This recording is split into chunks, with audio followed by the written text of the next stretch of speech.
So my name is Zach. I reached out to MPH to basically get all my strength and conditioning training done through these guys, and then to get my weight down as well for my amateur. So I'm an amateur Muay Thai and kickboxing fighter.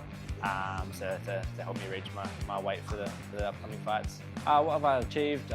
Gotten obviously stronger, got my lean muscle mass up and my body fat percentage down, and then in turn obviously made weight for my upcoming fights. So just overall stronger, fitter, feel better, nutrition's been great. So overall been feeling great since I started working with the team. I'd recommend MPH from anyone from a beginner that's looking to start their first step in their fitness journey, or from someone who is been doing this for a while, or is an athlete, or someone that's just trying to look to take it to the next step.